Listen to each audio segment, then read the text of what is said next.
Jesse Pollock from Bardown. Okay. Where's the... There we are. Started off as a PG podcast, but then Devin just kept on dropping shits and fucks, and I'm just trying to figure out what's in her mouth. I just want to see him interview Francesco Accoli. No, he's a good human being, is what he would say about himself. I'm sure. Who's hosting this thing? Take charge, Kevin, would you? Jesus. First time we ever met those guys. That was the major drunken pub argument. I think you guys are the worst. I'm gonna have to probably watch some Canucks hockey, unfortunately. Just making friends left, right, and center, and probably some enemies as well.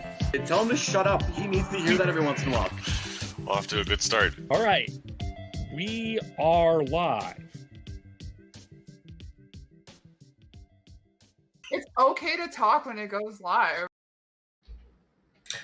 Well, for the first time since December 28th, 2019, when the Vancouver Canucks defeated the Calgary Flames at the Saddledome 5-3, Thatcher Demko beat David Rittich, who was pulled. Mikko Kiprasov was in the stands. So was Tyler Noble. So were four of us. Yes, four of us were in the stands. We are all back together in the same room in Calgary, Alberta, Canada, at Sean's house.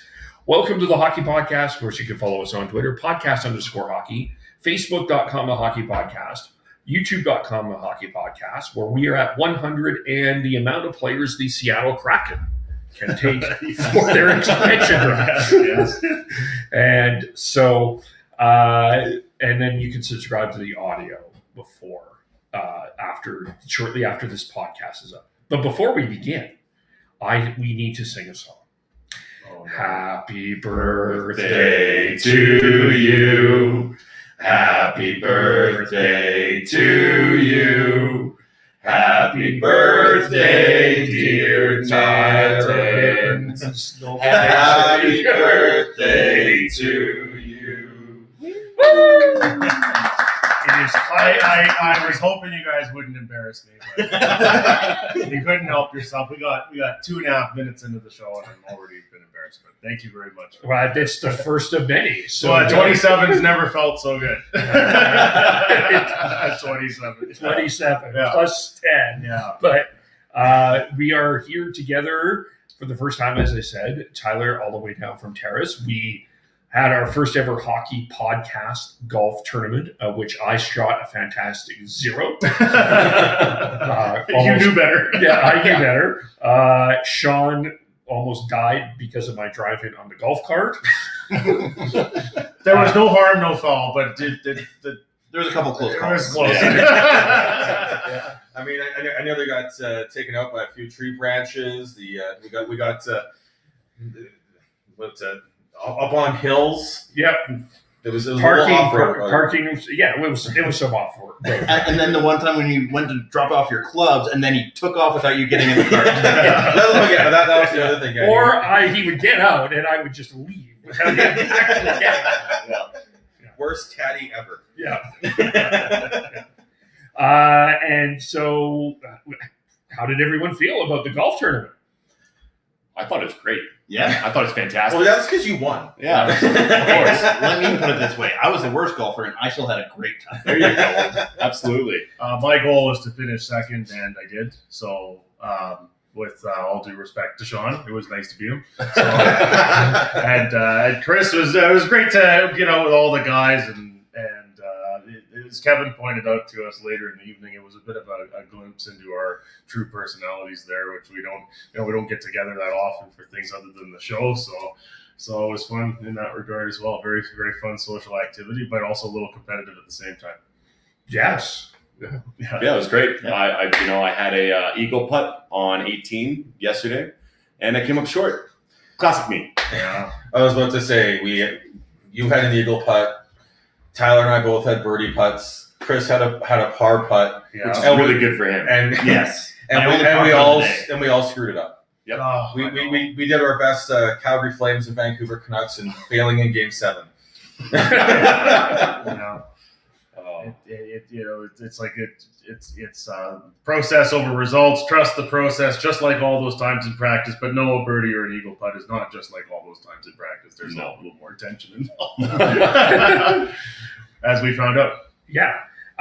While we were on the golf course, our satellite was our cell phone feed was a little wonky, but we did got news of some trades. We'll start with the Canucks on this, and if you have any comments and questions, everyone, you can feel free to chime in, and we'll talk about it. But Jason Dickinson, who I did not protect on my Dallas Stars list, was traded to the Vancouver Canucks for a third-round pick. Will Dickinson was protected by the Canucks in their expansion, but as much as we've panned Jim Benning for moves before, this is one that I don't think Jim Benning deserves to be panned. This is a good move for the Vancouver Canucks. Yeah, we'll start with Sean. Sean was looking for him. I was waiting to see if you were going to make me go last, so I don't take it as more. All right, we'll start with that. Actually, okay. That's a first. Honestly, for once, Jim Benning did something right. Making a good trade. Dickinson is a good third line center, shutdown role, PK, and overall, props to him getting that deal done, because you haven't really had that depth within that organization for a long time. So overall, I'm pretty impressed with it. I'm jealous actually that Calgary wasn't able to do something like that. But I mean, bit of a different situation with Calgary and their protection list. But ever since the Miller trade, I don't think he's really done too much, and he was able to pull this off. So props to him. Chris? Yeah, the Canucks definitely had a need for a third line center, so the fact that he was able to work on that and get that done ahead of the expansion draft or even free agency, I think was a good, prudent move for him. Canucks Twitter is still going to be Canucks Twitter and probably have some hot takes hating on it, but that's Canucks Twitter for you. I really like it. The Canucks desperately needed a third line center. Otherwise, they're going to have to try and play JT Miller down the middle, and that takes away from some of that top end punch that they have, because the Lotto line is when on is, I think you could probably make easily top 5 in the league in terms of lines, and with some development from Besser and Petey, I think they might be pushing up higher than that. With Dickinson, and I'm going to guess it's going to be Mott, Dickinson, and Podkolzin on that third line, at least to start the season. I think that might be what they try and do, and I think that'd be a really good third line that can add some depth and be able to take away from some of the heavy lifting of the Horvat line. Mm-hmm. Yeah, Podkolzin, the key in all of this, I think. If he can come in and make an immediate impact, then this is the more ideal scenario. I know JT Miller he said it in the public, he liked playing center, but you do create some other issues with that. They would have had to find a winger. Instead, they get a guy that can play both wing and center in Dickinson, and it's always encouraging when you get good reviews from the fans of the team that just traded away the player. So, and then only for a third-round pick has been mentioned. So it's a good deal for Jim Benning, and one that he himself has really needed here, the way this offseason has gone and the way the past season has gone. So I'm excited to see how it all turns out for the Canucks. Ironically, Jason Dickinson was on the golf course like us, but not with us. No. He wasn't playing with us, but when he heard the trade, he has a social conscience. He was one of the players that did the kneeling with Tyler Seguin during the Black Lives Matter conversation during the bubble last year. Yes, he was also, I believe, in the front row with Ryan Reeves and Bo Horvat and forgetting who else there. But it was very front and center on the social stuff as well. Yeah.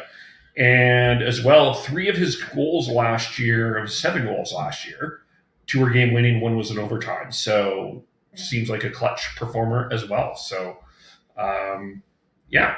And Kaylin says hello, and happy birthday to Tyler. So she got the Mittens memo as well. Thank you for that, Kaylin. So that was, I think, overall. The other big news that happened in Canuck land was the announcement that Alex Edler is testing free agency. Yes. I think a bit of a kind of bittersweet moment for Vancouver Canucks history. One of the last, I think he's the last one. The last one of the 2011 Cup run.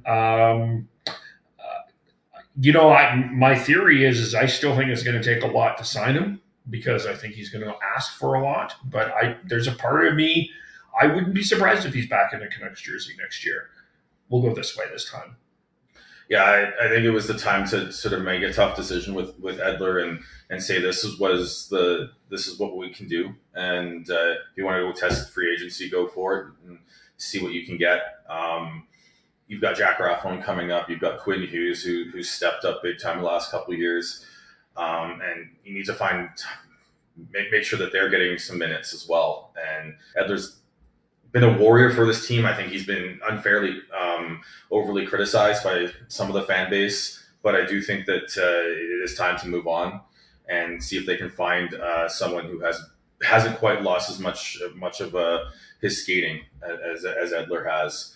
And going forwards with Hughes and Rathbone as sort of and let maybe Ulevi as well going in is a good future, but I still think they need to find a way to have a veteran presence on that left side going into next season.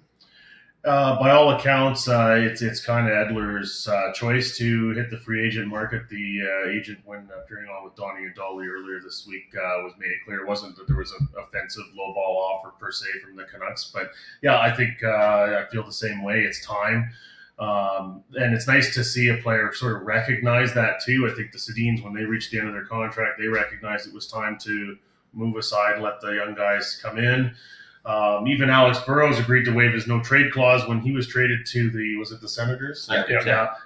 With the same idea in mind, it's kind of the time now. And for Alex, I guess he's looking at this like his last contract, his last opportunity to cash in before retirement. So it'll be weird to see him in a different uniform. I'm going to assume that he does sign somewhere else, but and we wish him well. But they're, depending on what those offers are, if they're not great, he may be willing to take an affordable deal and come back to the Canucks. But I think most people in the fan base are ready to see some younger guys, such as a Rathbone, kind of take the reins and move in there. Yeah, I think, honestly, I hope that he would get on with a cup contending sort of team, so that way he gets another kick at the opportunity to get the Stanley Cup. Because I don't think at this point in his career it's the money that's motivating him. It's for every other NHL player that hasn't won a cup, you always want that opportunity to win it. So hope that he finds a good landing spot. It's kind of funny. Right when Kevin said tested, I mean, I'm usually wanting to hear positive for COVID, but he's testing free agency, so everything's okay on that front. Just with the pandemic and everything, of course. But overall, I think it's smart of him to move on. Kind of a handshake agreement saying, hey, listen, appreciate everything you've done for the organization. Maybe you can get on to a cup contender like Chris was saying, and I believe that along with Tyler that he will find another landing spot other than Vancouver. If whoever he goes with, you got to expect that he's going to be bringing that veteran presence, helping those young kids move along and progress into help them progress within their NHL career. It's either that or he's going to go to a spot that's maybe a bit more comfy and cozy, San Jose, a California team, or even over in Florida that's a bit warmer, because he has made his money so far. And if you're not going to go to a cup contender, then you might as well go somewhere nice. But I kind of hope that potentially if Mark Giordano gets taken by the Kraken, that potentially Calgary would take a look at him just as a presence on that left side. But yeah, watching the Canucks for as long as I have, it is a bittersweet moment for even myself to watch him kind of go for a veteran guy who's been around for a very long time. So hope that he finds a good landing spot overall. Can you imagine Twitter if Edler signed with the Flames? Oh my God, yeah. The Flames do not need another former Canuck. No, you've had enough. 4 was enough. Okay, maybe we'll get into this a little bit later, but I just thinking that maybe Seattle takes a look at him like tries to negotiate a contract, and that's their pick from Vancouver. I think the odds with that. My favorite would be. I think the favorite in this is Seattle. I don't know if he wants to go that far west. Well, I mean, for Edler, in terms of lifestyle and sort of the change that he would be dealing with by going to another team, is probably the softest landing spot would be Seattle, right? Yeah. I think that's a good possibility. Yeah, makes sense. 1 second here. No, I just gotta Fix your hair a little bit. He's been dying to do this. He said, "You try to reach on the stream." It's right there. But Calgary could be a shot too if they lose Gio. I could see. Sorry, Canuck fans. I could see it. There is a connection with Tanev and Markstrom. I could see that they went after Edler before. Edler waived his no move. So I think he has a better chance being west than east. If the Oilers didn't acquire Duncan Keith, that would have been a place as well I could have seen. So maybe even Winnipeg as well, but maybe a little farther out. But so going way back for Alex Edler, going back to Winnipeg. Yeah, he had a couple seasons with the Manitoba Moose back in. Before he made the NHL. Yeah. And Calgary was interested, to clarify Kevin's comment, Calgary was interested in him at the trade deadline, I believe 2 years ago. During the 2018 run. Run. We'll just touch on the Canucks protection list. Jason Dickinson was protected. Who was there any? I don't think there was any real surprises on the Canucks list. Yeah, the only thing that really changed from the list that I submitted was Highmore for Dickinson, and now that we have Dickinson, I would have made that same decision that the Canucks did. So, yeah, I was really hoping they'd find a way to upgrade on the blue line as well. See if they could find another trade like they got with Dickinson, because with it being Schmidt, Myers, and Ulevy, there is a spot available there to bring in someone, especially when you've got question marks with not knowing with Edler leaving. You've got Ulevy is a place where you could definitely upgrade, but it was pretty. Once they got Dickinson, it was the 7 forwards were pretty much set. Yeah, for me, the only kind of question was with the scuttlebutt around Nate Schmidt and maybe potentially the Canucks looking at trying to move him. Would he be on the protected list? He is. This follows Jim Benning coming out and saying that the rumors, there's not much to them. So we'll see now if Schmidt actually stays in the Canucks uniform by the time we get to the fall here, and they can, if there's problems with Schmidt, work them out or whatever ends up happening there. So that was one I was wondering about, but yeah, otherwise not any real surprises with the Canucks list. And to add to what Sean mentioned, I read, I think it was Drance that said that they were actually really close to getting another deal done. They ran out of time before the deadline. So we'll see what happens next week when things open up again. Oh, Jim Benning ran out of time again? Yeah. I'm sure the Canucks will take that really well. Oh, yeah, of course. Just before we move off to Canucks, I know I'm going rogue here, but I think we're still in the first buyout period. No, this is good. Yeah, so now that we know what the protected list is, that's kind of, I think, the next step for the Canucks now. They've come out and said in their year-end press conference that they will be aggressive in the buyout route to free up cap space. So, has anything changed, I guess, is the question. And to kind of add to that, Dickinson's number in Dallas was 18, so bye-bye Jake Virtanen. Do have to wonder what happens with Virtanen, or what do they try and do with Louis Eriksson as well. The cap savings on the Louis Eriksson buyout is not the greatest, because if you bury him in the AHL with the Abbotsford Canucks, you will not. Versus a buyout is like maybe $600,000-$700,000, I believe, something like that. While the cap savings on a Jake Virtanen buyout are very significant. I think there's only like less than $1 million of cap hits. So there's a lot of savings there. And if you're going to buy out Eriksson, he has 2 years left. He's one more year. Yeah, okay, fair. Yeah. It's obvious they're not going to play him at all. I mean, down the stretch last year, he was just on this island, right? Same as Sven Berchi. I mean, they're there on paper, but they're, otherwise invisible. Well, I mean, if you're not going to play him and he has 1 year left, then might as well buy him out. Realistically, you have those savings. Yes, it's minimal, but if you're looking for a player to come in for potential injury, give it to one of your young guys to like a Highmore or McEwen. I know he'll probably be a regular on that roster, but you could give them more chances than Louis Eriksson for sure, and maybe give him a chance to go somewhere else to try and find some work. Yeah, the only issue is that you don't want to add some more dead cap space for the season after when they've got Beagle, they've got Roussel, they've got Eriksson coming off the books.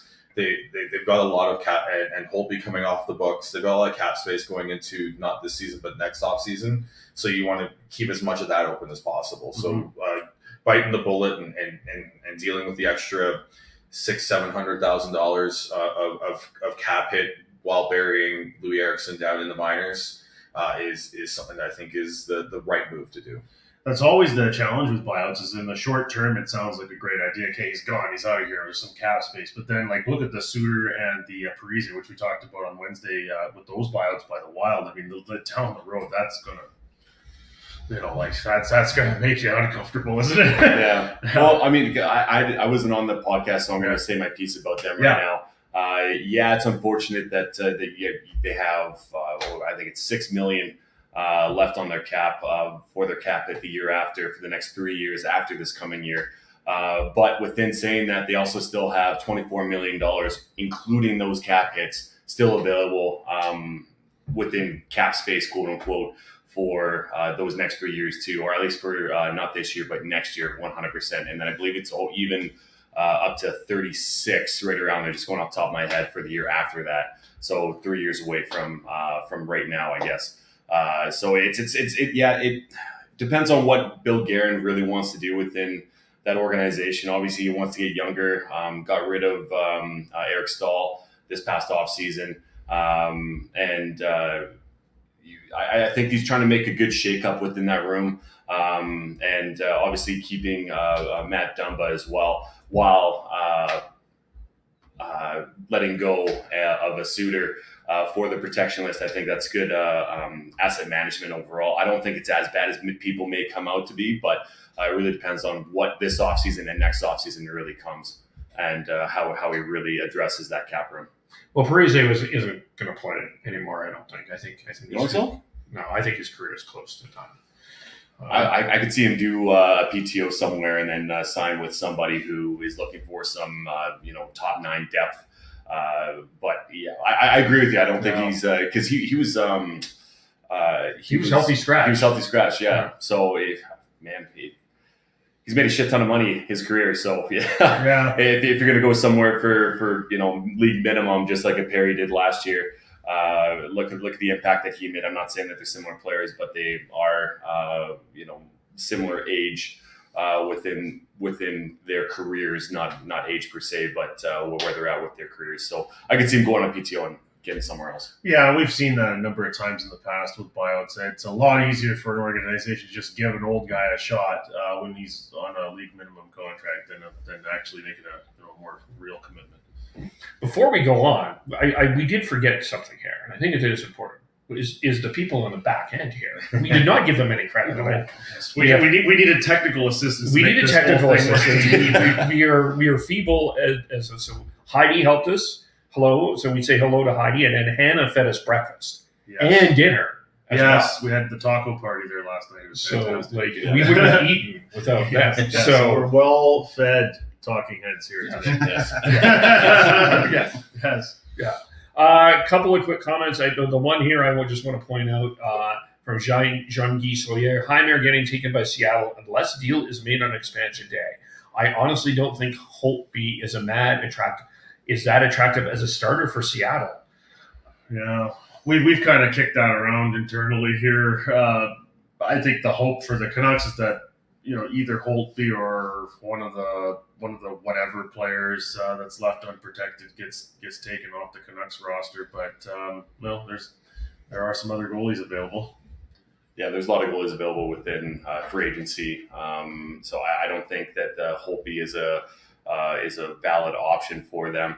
As far as Highmore goes, it could be him. I had Zach McEwen going within the expansion draft, me personally, and even before Chris did his protection list, which he did have Highmore part of before Dickinson got traded.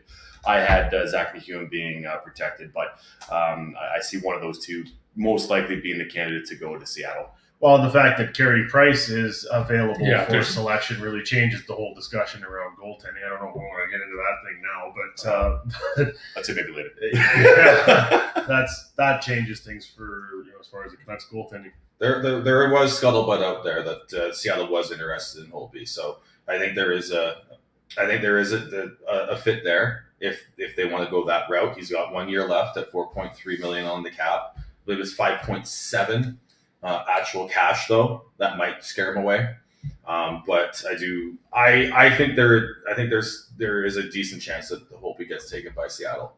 And it's not a slam dunk. It's not like 100%. It's not like some of the other teams where you just look at the list and there's a player that sticks out like a sore thumb that you're going to take. But that would be ideal for the Canucks because it opens up a lot of cap space for them to allocate elsewhere. Yeah, it definitely is the most ideal situation for the Canucks. But as far as logistically for Seattle, I'm not 100% convinced, but we'll see how it goes. Jack Hahn is suggesting the name is Jay Beagle. And I could see some people saying that that's not possible. There is an interesting fit there. He's face-offs. He's good. He's won a cup. He's not going to be a number one center for sure, but maybe a third, fourth line center that may not be a bad option for Vancouver either, or for Seattle either. It would be something that they would use as potential trade bait later on if they take Jay Beagle. You retain some cap on that and bring in a good fourth line center for the playoffs for a contender who's got a little more of an old school physical approach to hockey. There might be a fit there, and it might be able to get some assets for him. And everybody remember that comment for later on when we talk about the Flames. Yeah, noted. Yes.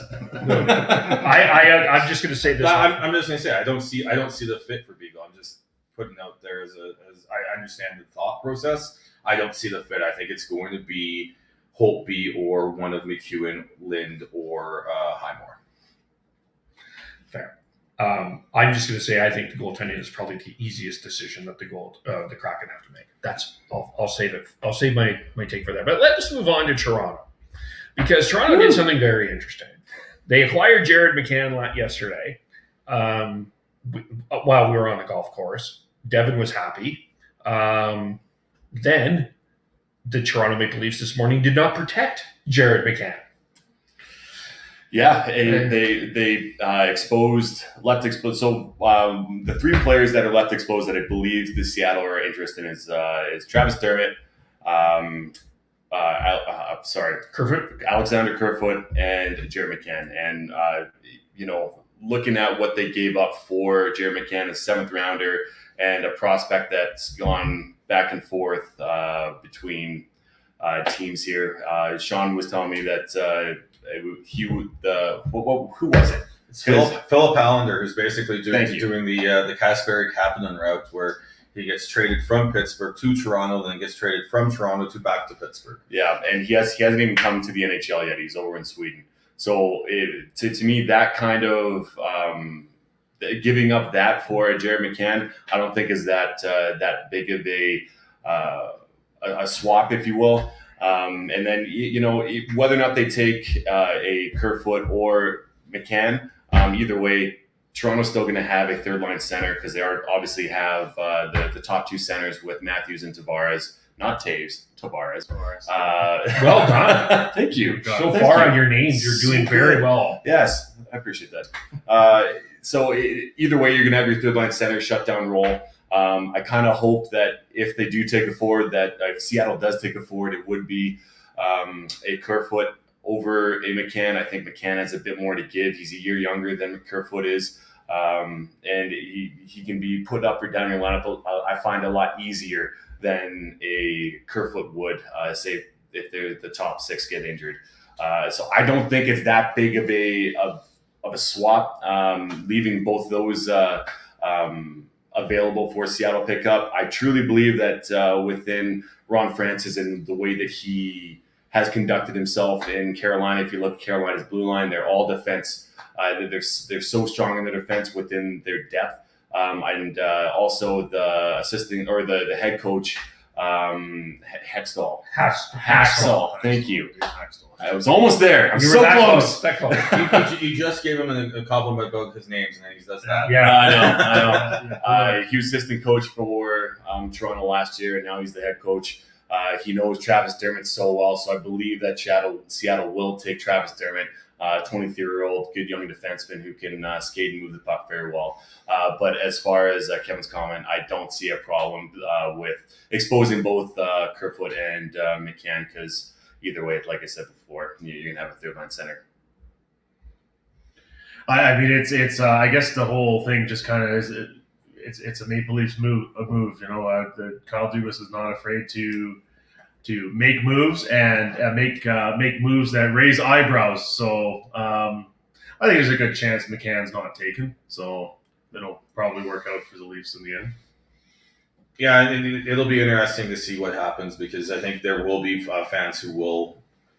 I think Devin's right in the fact that the acquisition cost for McCann was probably going to be less than trying to protect work a deal with Seattle to protect like a Kerfoot. But I think there will be some fans who will not like it if McCann gets picked. And if I'm picking between Kerfoot and McCann, I'm picking McCann with the idea he's a little cheaper on the cap. He's a year younger. I think he's got more offensive punch. Mm-hmm. And I think he's better on the wing than Kerfoot is, I think. So I think, I think if McCann does that, there will be some criticism laid towards Dubas for acquiring a player and then losing him for nothing, like 2 days later, 3 days later type deal. But I don't know how legitimate those criticisms really are. And I think from all the scuttlebutt about the prices of these side deals, I think this, even if you lose McCann, it's cheaper than what it would have taken to say work a deal to protect an Alex Kerfoot. Well, and then on the opposite end there, you have if they do take McCann, which Sean is right, he does have more offensive upside. When Malkin was injured this year, he was able to step up in that second role, second line center, and able to produce on. He was actually on the first power play and taking Malkin's spot there too when he was injured. So if they are going to take one and two, I believe that they would take McCann. But you giving up, say for instance, this seventh and this prospect, you say the Travis Dermott, who is they have groomed within the Toronto organization, and I believe he does have a lot of upside. Like I said before, he's only 23, so he still has a lot to learn within the NHL and how to be professional and how to be effective at the NHL level. So even giving up that for McCann to be taken and so that Travis Dermott is saved, I thought it was a great move by Dubas.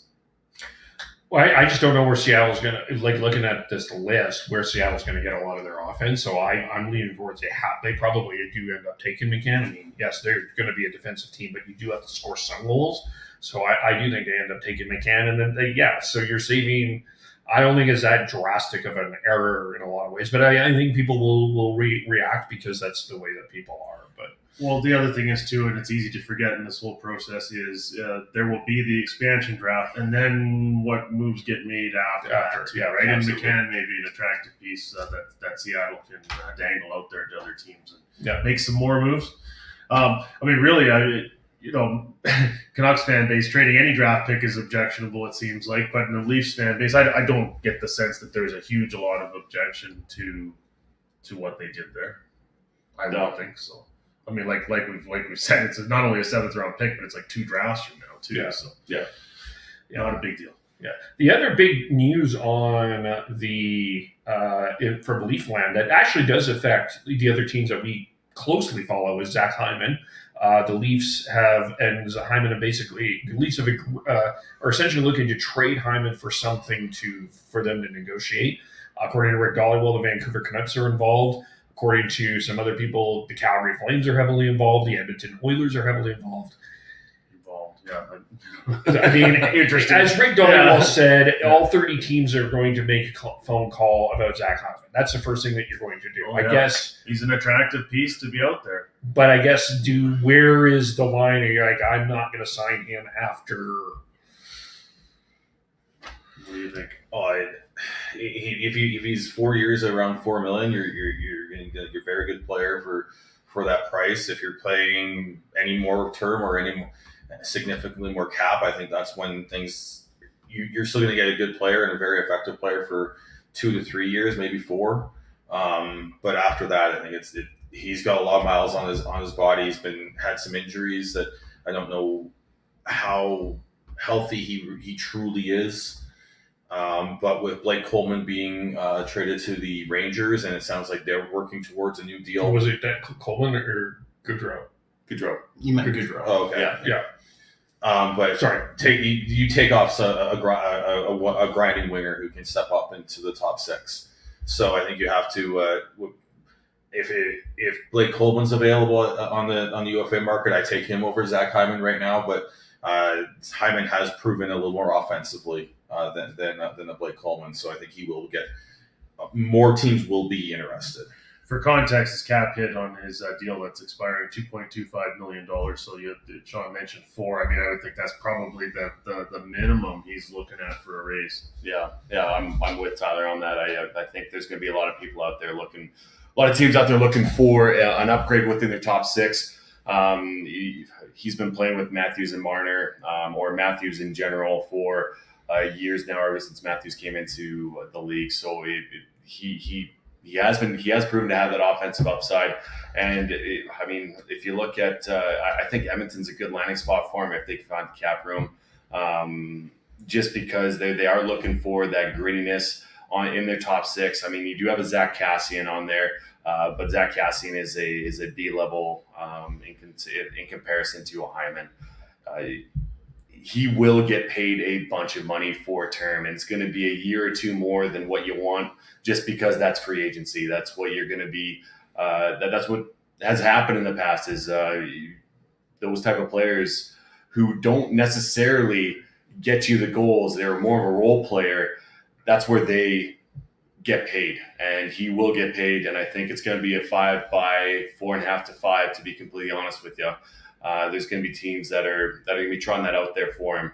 I just hope that for the sake of Kevin and my team with Calgary, that Brad Treliving, has a cut bait number and term, and he walks away. But I'm really nervous with a Daryl Sutter at their helm. That he'll be whispering in Brad Treliving's ear, because both of Treliving and Sutter both absolutely loved the Zach Hyman type of player. So I'm a little worried from being a Flames standpoint. For context, Ryan Nugent-Hopkins, 16 goals, 19 assists, 35 points. Zach Hyman, 15 goals, 18 assists, 33 points, 43 games. Yeah. Nugent-Hopkins signed an 8-year deal. Yeah. I know. Well, like Tyler said, there's a lot of miles on there too. You did well. I don't know if it was one of you two that said it. Yeah, it was Sean. Sorry. I have a hard time giving him credit when he's right. But there's a lot of miles on that body. He was injured this past year, and he was missed within that lineup. So, man, he will get paid. He will. Yeah, the only way I look at that comparison, but Nugent Hopkins is also a center. Yeah, he can play all three positions, but he's been proven as a good center, and I think that bumps up his value a little bit more. Well, although once you hit UFA, that's when things really it becomes a bidding war. So I would, if there's 2 or 3 teams involved and they all seem to really like him, I could see him getting upwards of $5 million. Yeah, for sure. Well, and he's going to a contender. He's not going to. He's one of those guys that wants to win. He gives you everything every single night that he has. So he will be going to a contender, and he'll be getting paid. Yeah. And sorry, Nugent Hopkins. How much was he getting paid, or what's his name? It's 8 by 5. 8 by 5. Yeah. I'm just trying to make this from the Hyman's point. It's Oh, totally, absolutely. like if we're all like, yeah, he shouldn't get paid, but Hyman's like, what did Nugent Hopkins get, or what did some other 5.125. Yeah. So that's all. And again, that's 8 years too, with a full no move clause and everything. Like that, Nugent Hopkins, I think, is worth more than that. Yeah. For me, I think he took a little bit of a discount in Edmonton because he likes playing with McDavid and Draisaitl, and I think they still when you've got those two players, you can still sell the future to some players, especially if they're comfortable playing in that market as Nugent Hopkins is. So. Well, and he's also got, he gets the 8 years. You can't get 8 years if you sign somewhere else. And would he even be offered 7 by another team? It's hard to imagine it for me. So, yeah, the security, the comfort, all the knowns about playing there. Yeah.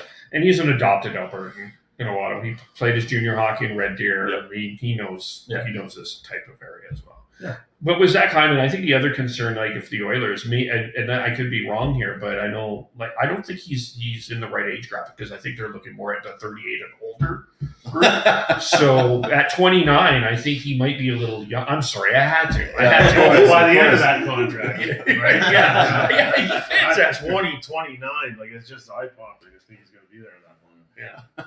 So.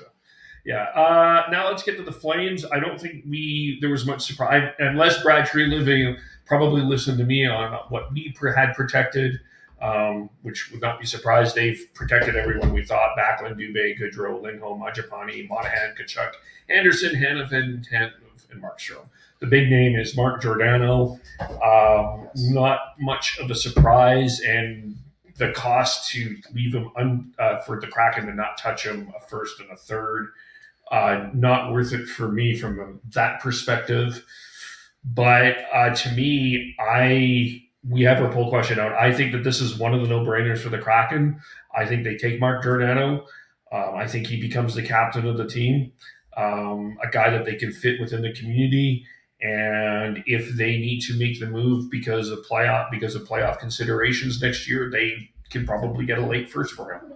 So to me, this is one of the no-brainers that I think the Kraken have. I'm gonna let Sean go first because I don't think it's a no-brainer. Yeah, I think you've got Oliver Shillington, you've got Matthew Phillips. They're both young players that have potential. I look at who's available.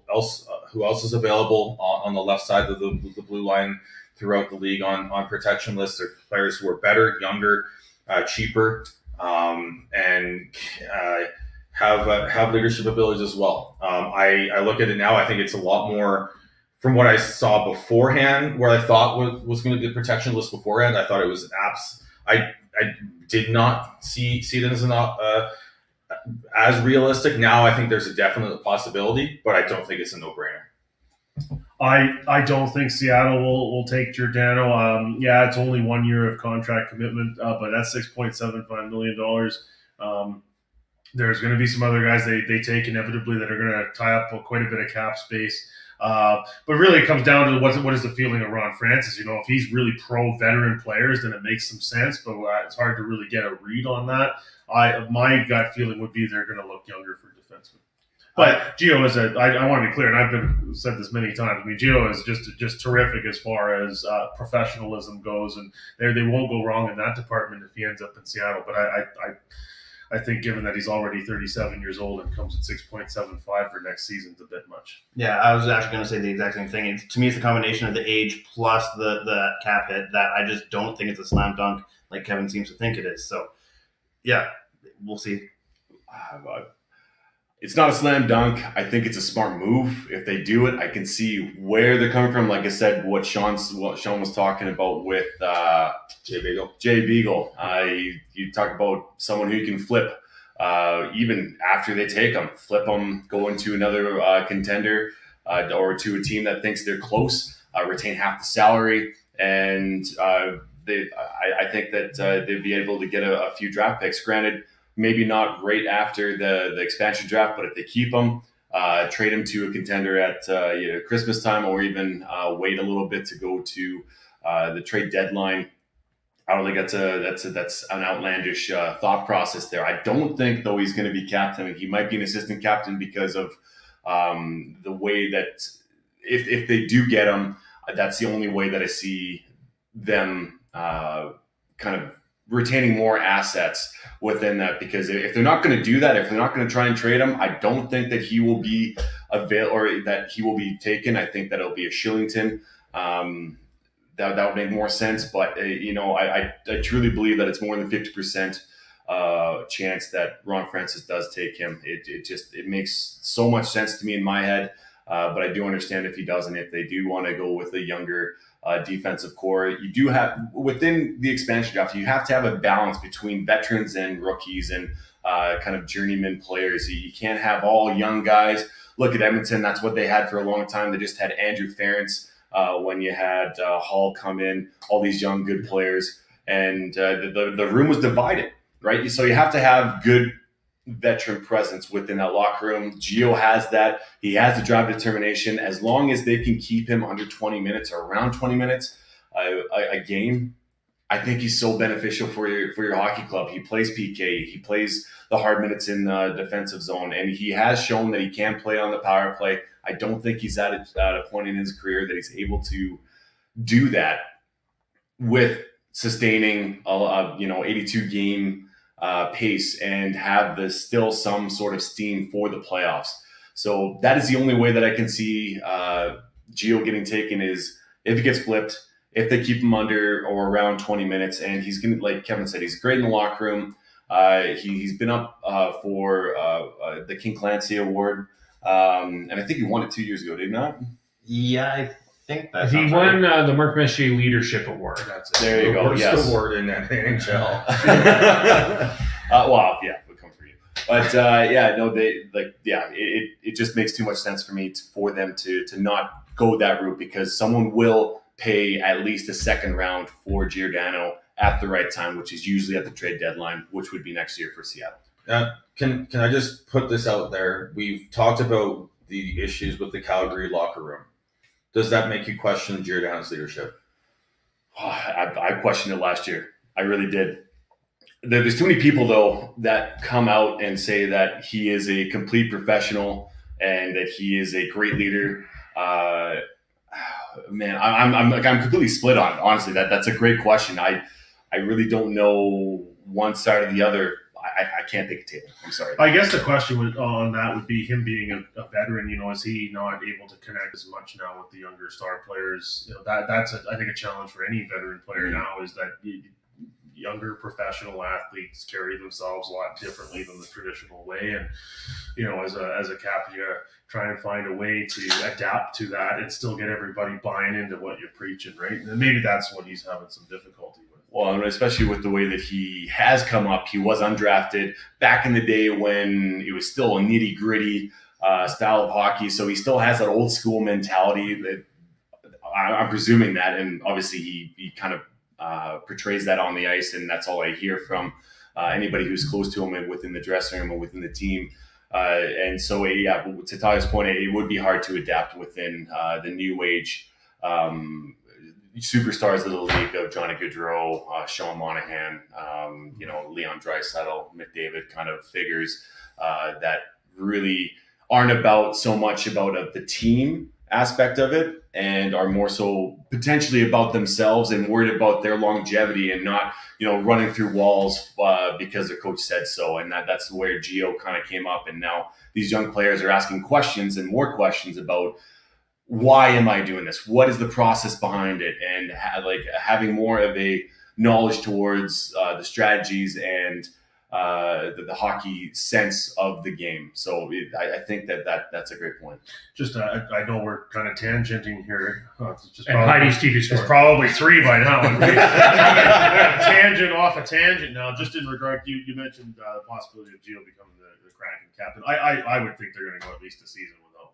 Yeah, they'll do what Vegas does. Yeah, and that's where I'm at. And that's why I don't see the fit as big as you do there, Kev, is because with the questions with how things have gone here in Calgary, with the locker room having questions about it, and then with him only having 1 year left on his deal, is he going to be? And then talk about if they do pick him, are they flipping him somewhere? Yeah. As opposed to that, I agree with Tyler in that I think that the smart move is to see who emerges as the leader with whoever you pick. Yep. And even then, with Vegas, it took 2-3 years, and they ended up getting using Mark Stone. Yeah. As they naming Mark Stone as the captain, and they only acquired him like season half after they came into the league, and then it took them another half a season to a season half to name him captain. So it's, I said, that's one of the reasons why I don't see it as a slam dunk.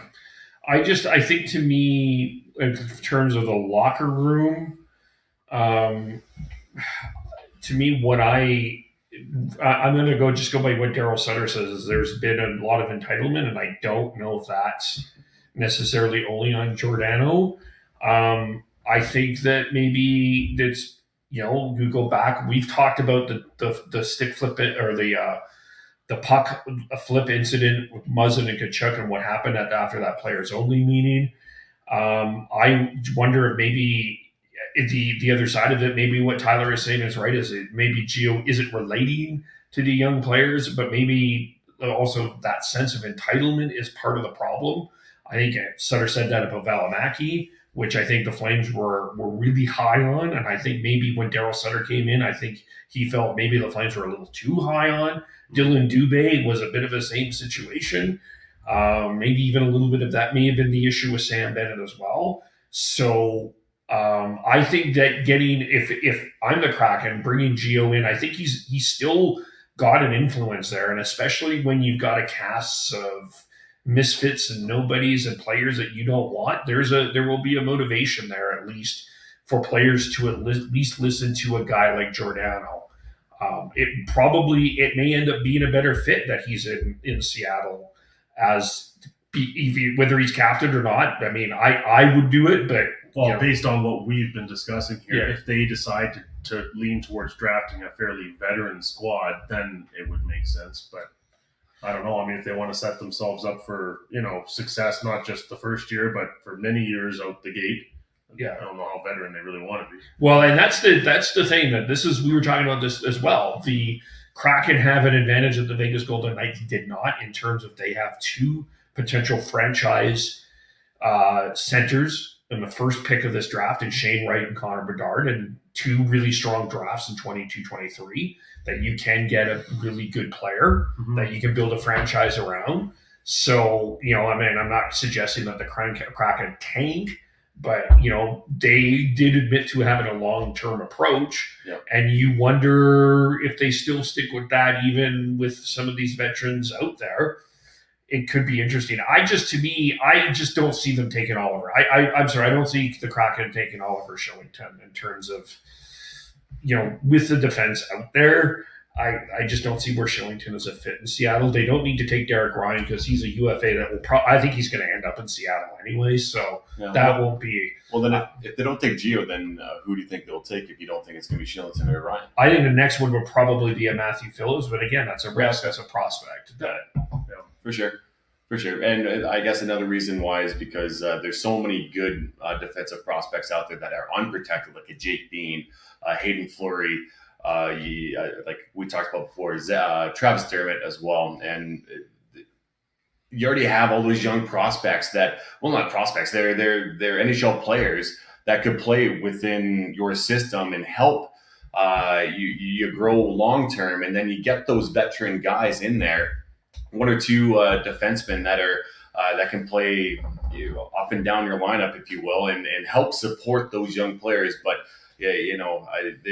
once again, Sean talks about the potential of the problems within the dressing room of Calgary, and maybe I might be a bit blinded by wanting some sort of change within that lineup, within the Flames lineup, and thinking that would be the best route for both. But I am. Can I ask another tough question? I don't know if we've had this discussion fully. How much is that a possibility that this is a Matthew Tkachuk problem? Man, we're really on the tangents. Wow, I love it. No, great question, Kev. We really haven't talked about it really. From an outsider's perspective, I don't see that being the case. He's a guy who wants to win. Yeah, he has a bit of swagger. But like, if you're a young player within this league, how could you not have that swagger? That is what has gotten you to where you are now. And a guy who wants to really win with Matthew Tkachuk, Let me counteract this, though. Let's go back to Dougie Hamilton. Because Dougie Hamilton was the first time that we heard locker room issues because he wanted to go to the museum. And apparently, if you're a Calgary Flame, you don't go to the museum. Not without all of us. All 5 of us, if we don't golf together, you're off the team. Right? Well, and in Boston, too. Boston was the same way. That's where the locker room issues with Dougie Hamilton happened. But yes. Okay, so Tkachuk has this swag. Tkachuk has his personality. How much maybe does that rub a guy like Gio, who's a bit more, I don't want to say introverted, but a bit more of a traditional hockey type of guy? How much does that rub him the wrong way? It probably does rub him the wrong way. if you go back to the conversation, like according to Elliot Friedman, not us, we're not the insiders, but according to Elliot Friedman, they wanted Tkachuk to tone down his act. And we were all like, how dare they tell him to do that? But maybe part of it was where Tkachuk has been acting in terms of a mature level. Man, well, that's part of his game, though. That's how he's been so effective, is being able to be a shit disturber after the whistles, always grabbing a guy, punch him in the face, But you want those guys on your team. Yeah, he's got to find a fine balance, but it's my worry with Tkachuk is more so that he took it to the farthest extent possible. Oh, you don't want me to play this way? Fine, I'm not going to play this way at all. And he lost. But wouldn't that be a locker room problem then? Because he's not taking the team into account then. Well, that's not a locker room problem. That's a Matthew Tkachuk problem, which right? relates to a locker room. I don't want to add one thing here. Was it Daryl Sutter that raised the question of entitlement? Yes, it was. And Lucic. Lucic's at his Lucic also to me, that I'm not as connected to the Flames as you guys are, but to me that feels like a comment on Johnny Gaudreau as well. Like I don't know where you're at with that. There's been issues and concerns about where the locker room's at since before Tkachuk. Fair. And I think that's where I come from. And as Devin said, what makes Tkachuk so good is when he is a shit disturber, when he is making me angry as a Canucks fan, and everything there. I think it is something that you have to find that right line. You look at Brad Marchand, another Canucks favorite. He was a shit disturber. He was an absolute just pain in the ass and for lack of a better word, a tool on the ice at times. And you have to find that, and he's toned it down, and his skills really come out. And he's become one of the best players in the league. And I think Tkachuk still has that ability. He just needs to find that. But he also can't be reined in too much. And if you have someone the locker room basically trying to rein him in, and you've got someone and you've got your leader either allowing that or leading that, that's the issue. And that's why I think you add all that, his age, Giordano's age. He's only got 1 year left on his deal, and it's an expensive deal as is. That's why I don't look at it as a slam dunk. Could it happen? Will it happen? There's a strong possibility. I don't think it's a slam dunk. If I'm Ron Francis, I'm looking at Oliver Shillington. He may not have reached it. He may not be a full blown NHLer now, but there's a lot of people who say his underlying stats look really good. And that he's got potential to be even better than a Hayden Fleury, even better than some of those younger players, other than maybe a Jake Bean, that's available on the protection list as young defensemen. So I think it's something that like I said, could it happen? Yes. I wouldn't do it, and I don't think it's a slam dunk. Is Gio a Flame next year? Yes. I will say yes. Yes, I think so. No. I don't. I'm with. Okay, Chris, you got to break the tie here. I actually did say yes. Okay. I didn't say it loudly. Our producers tell us that Matthew Tkachuk is an angel. Yeah. That's what we're laughing at.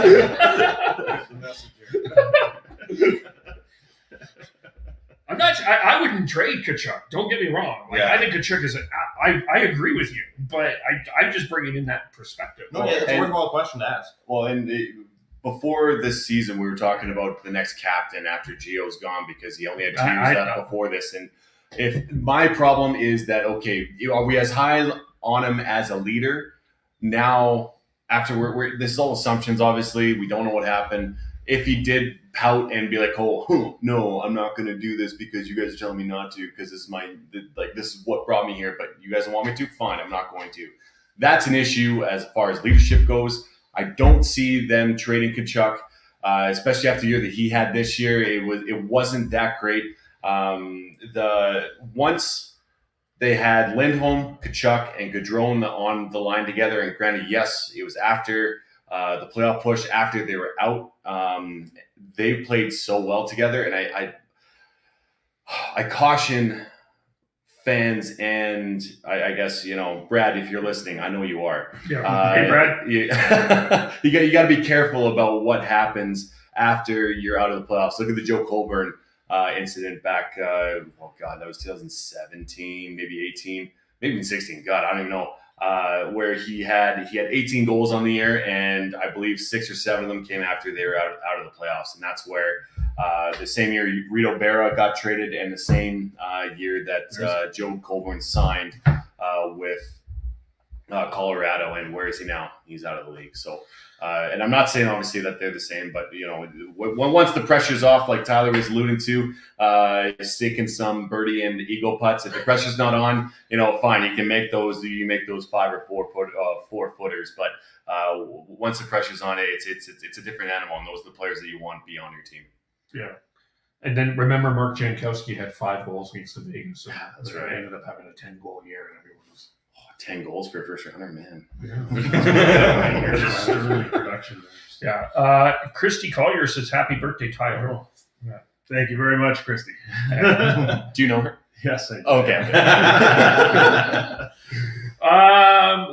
You just glossed over that last one. Right. We want to make sure that Kevin's good questions are acknowledged here. So, it doesn't say great question, Devin. Yeah, you forgot the D. God damn it. So I get to actually play with the controls here. Yeah. Other side of the keyboard. Let's move on. The trade that also happened during our golf tournament was Ryan Ellis ended up with Philadelphia. Philippe Myers and Nolan Patrick went to Nashville. And in the draft that Vegas drafted Cody Glass, and the Flyers drafted Nolan Patrick. They swapped teams. So Nolan Patrick now with the Vegas Golden Knights, and Cody Glass now with the Nashville Predators. And there's a number of interesting names here. Maybe let's start with maybe we start with the Flyers, because I feel that the Flyers are the Flames of the East, in that they are a team that completely needs that shakeup. I'm not saying I'm connected to the Flyers, but there is something off in that organization. And I think bringing in a Ryan Ellis is a good acquisition. I think probably a fresh start is needed for Nolan Patrick for sure. Philippe Myers is an interesting guy, though, because, you had him on the protected list. Yeah, he is on my protection list, yeah. Rightfully so with his year. And he was also at Flames. Sorry, kept jumping on you there. He was a walk-on to Flames camp, and Flames said, "No, we don't want you." And then he went to Philadelphia, and look how well he's doing now. He was on Chris's expansion lift, and he's a part of this massive trade.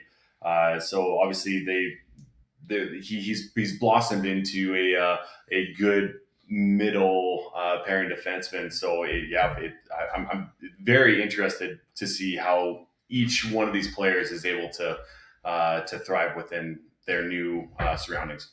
But Philadelphia. Well, and I guess to me, what's going on in the Metro? Is people thinking this division is wide open? Because I think the Rangers are going to go all in if they go after it, if they get Eichel. You've got the Islanders. To me, the way I look at it, if I'm Philly, I'm sort of in rebuild mode, but they seem to be wanting to go all in. It seems that way. Travis Konechny has been on the chopping block and has been on the talk for a long time. You have an aging Claude Giroux, Jakub Voracek as well, who's led the team. You do have a great up-and-coming goaltender in Carter Hart, and not to mention Travis Sanheim. Shane Gostisbehere, he's had a rough go since his first rookie season. And then you have Ivan Provorov, who's probably going to be their number one defenseman going forward here. You got a lot of young pieces within that lineup. But I do agree with you. I think they are the Flames of the East there, especially in the Metro. A lot of potential, a lot of upside.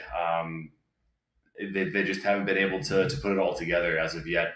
And obviously with the Nolan Patrick situation, he hasn't really panned out to being the number one pick overall that they thought they would. I mean, he doesn't like eating pizza. I think that has to do with it. I think that, Vegas, they're looking for a good young center to like even out that lack of depth that they do have. With William Karlsson, who else is in Chandler there? Stevenson. Chandler Stevenson, that's right, who's kind of come onto the scene with the past couple of years as a good shutdown center. Change of scenery, I might be good. It might be a Sam Bennett effect potentially for Nolan Patrick. He just has to stay healthy. He's had a lot of concussion issues. So with Ellis going into the Philadelphia system, having that impact on those young up and coming defensemen, like I said, of a Sanheim, of a Provorov, I think that'll definitely help out that organization and probably take over that number one power play from Gostisbehere and former Flame went to Montreal at the trade. Gustafsson, because he was the number one power play unit. So I think they're trying to find a good fit within there with not overstretching Provorov. So, it's a really, I think, a very fascinating trade to see how everything kind of works out and pans out down the road. And then obviously the center going the other way. Cody Glass, former number one pick of Vegas. Yeah, I don't know. I love it. I love the chaos. And I'm kind of curious on how each one of those players is going to fit within their new roles. For me, what's interesting is this is now a couple of examples in the year 2021 where teams have, and I don't know if it's fair to say, given up on a player when they're trying to make a trade to improve their team. But we saw during the season Patrick Laine and Pierre-Luc Dubois change teams. They were second and third overall in the 2016 draft, and now you have a couple of top 6 picks from the 2017 draft changing teams. Yeah. And we're going to see more of this as we go forward in the NHL, where the patience with top picks is not as much as it once was. Yeah. And it was also crazy and kind of chaotic is Vegas had 3 first-round picks in 2017. Cody Glass, Nick Suzuki, and Eric Brandstrom. Yeah. All no longer on the team. Yeah. Wow. And kind of shows where they're at right now with trying to obviously win now. We were talking about when we were going through the playoffs how we were surprised that Cody Glass wasn't playing. Yeah. And we thought there might have been an injury or a lingering injury, but it sounds like they just were done with them. They were ready to move on. And getting a Nolan Patrick, who I think was on his outs in Philadelphia, I don't think it's all his fault. As I said, he's had some concussion issues, and some very bad issues with that. And I think they're taking a gamble.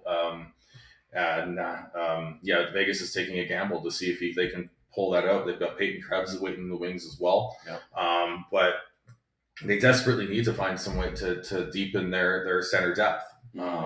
They lost Chandler Stevenson, and then that was one of the big reasons why they weren't able to beat Montreal in the semifinals this year in the playoffs, because their top lines couldn't do anything. It was the third line that was basically creating offense for them, and that was it. And their defense too. And so I think it is going to be it's a big gamble from Vegas going after Nolan Patrick, who does have some upside. I think he is someone who could fill in, could center the line between Pacioretty and why am I drawing? Stone.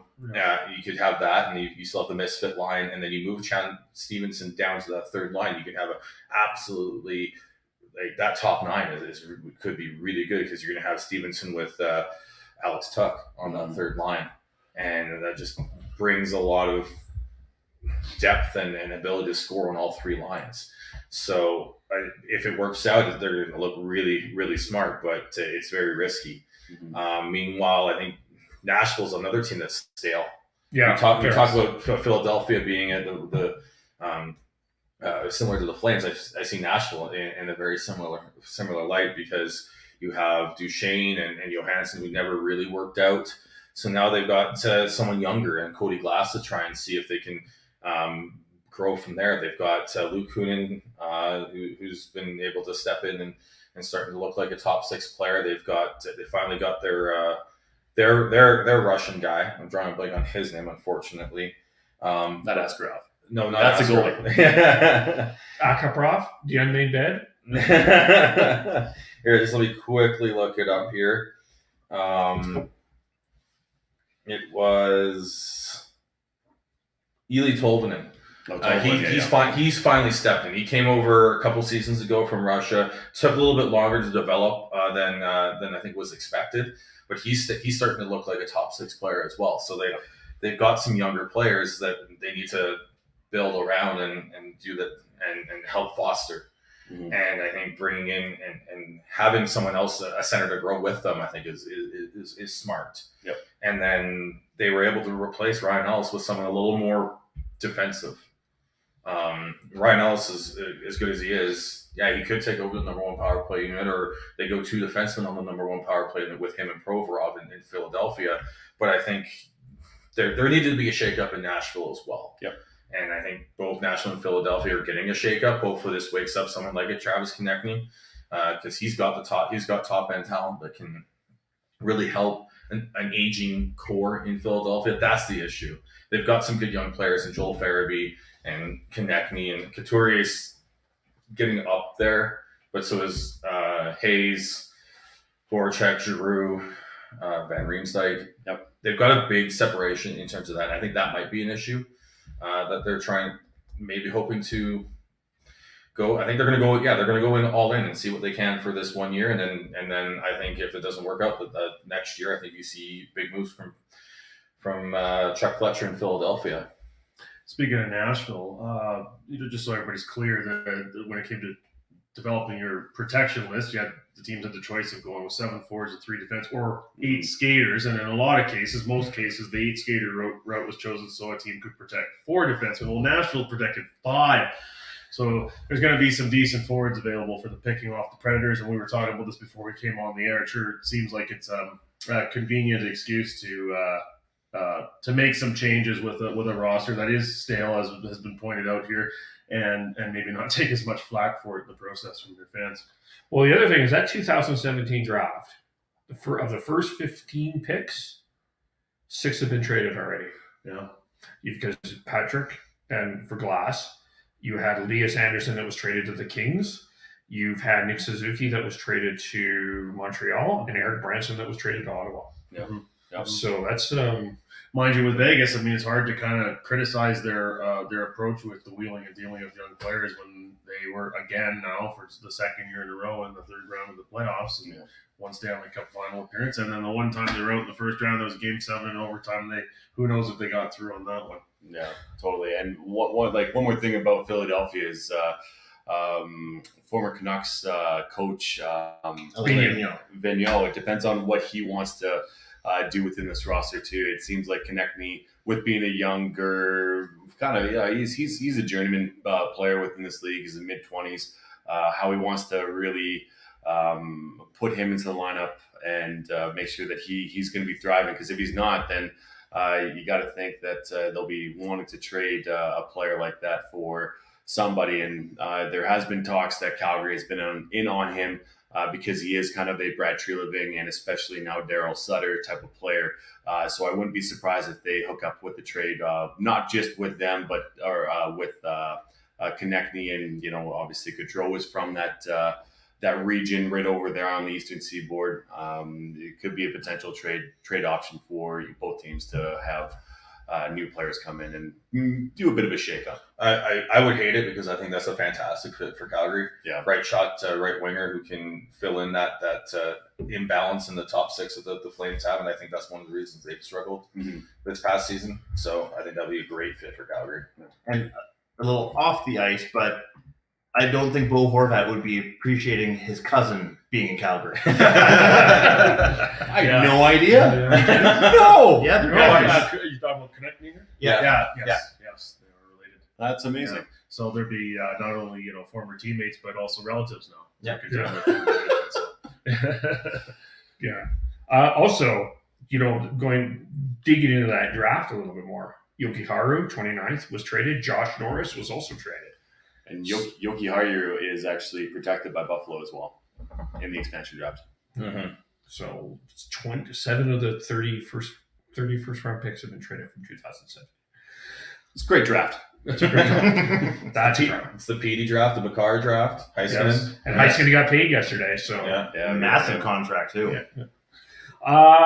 Let's talk about the expansion draft now, or the expansion list.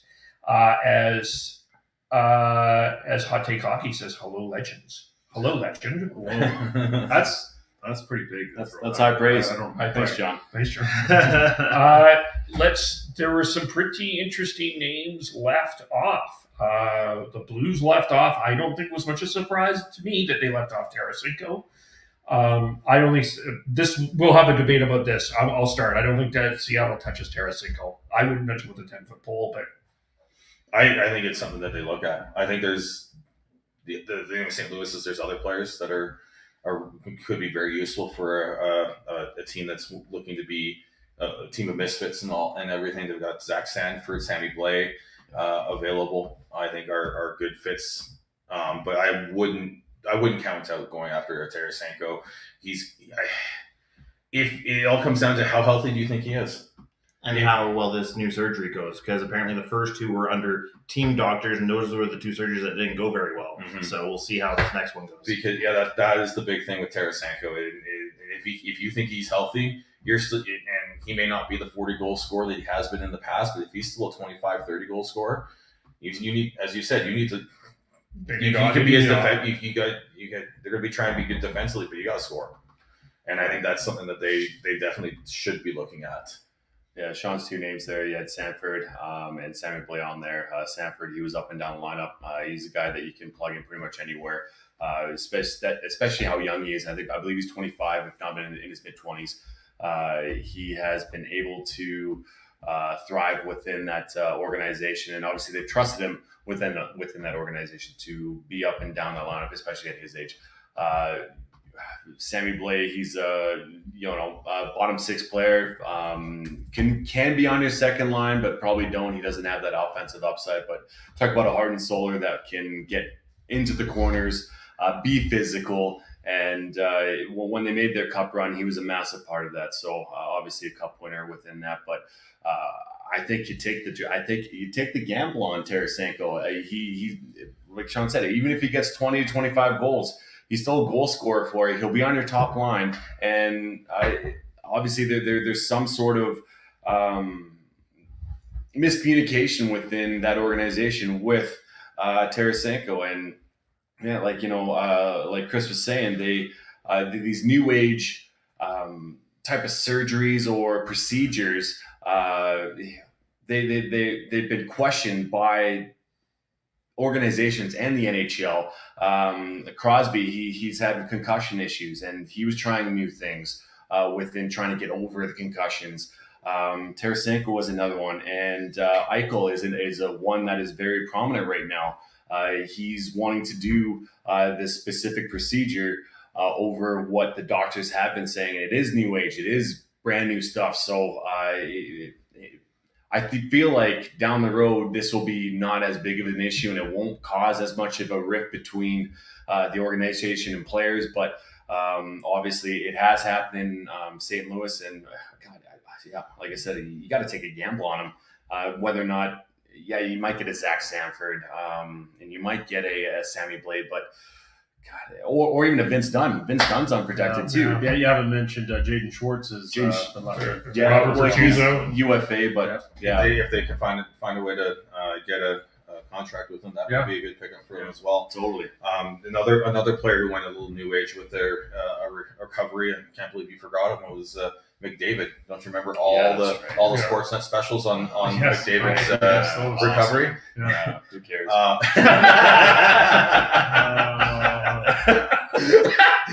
That was for you, Graham. Sorry, I understand.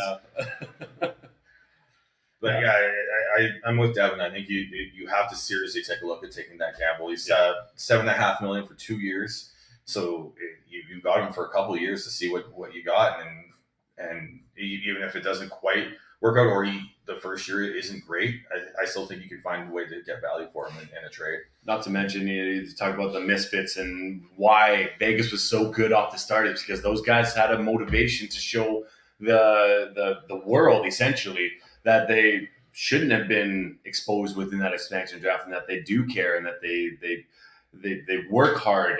And I feel like Tarasenko is one of those guys that would very, very much benefit within that atmosphere and being like a fuck you to St. Louis. And yes, I believe that's where what are we in? I think where are we at here? We're like an hour and 20 minutes. Yeah, that's pretty good. 1 hour, 20 minutes, and 12 seconds for our first show. Wow, you're welcome, Doug. Man, there was a shit dropped earlier, but that was the first fuck. Oh, okay. No, the shits is supposed to be before fucks, according to you. So yeah. Oh, we got the beeper handy out there. Now that he's discovered that we haven't done it, he's like, I gotta make up for time. Fuck. Love it. Oh my god, absolutely. Before we get to the big name, which we know who the big name is there anyone else that is a surprise to you that was left unprotected? I'd say Will Butcher in New Jersey. I think is underratedly surprised. I think he's not as big a name as some of the other ones, but he's a good puck moving defenseman. They decided they picked up Ryan Graves from Colorado. Joe Sakic, what the hell are you doing, man? God, I'll get on that in a second. I think that's a underrated surprise because I think I protected Butcher. Yeah, because they protected Jonas Sagenthaler instead, and he's not someone who is a household name. So I think if anyone's going to be a little bit there, it would be Will Butcher.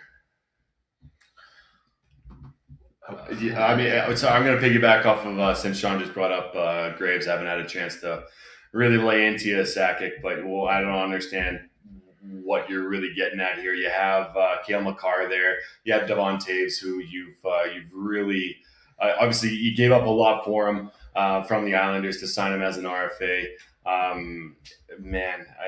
Samuel Girard, nothing against you. You're a small, good, talented defenseman that can move the puck and is able to thrive within, well, maybe not thrive, but do well enough within this NHL to be successful. But outside of those two, and sorry, Eric Johnson, you're an old fuck, but I don't think you're as effective as a young middle age as in mid-20s. Adam Graves.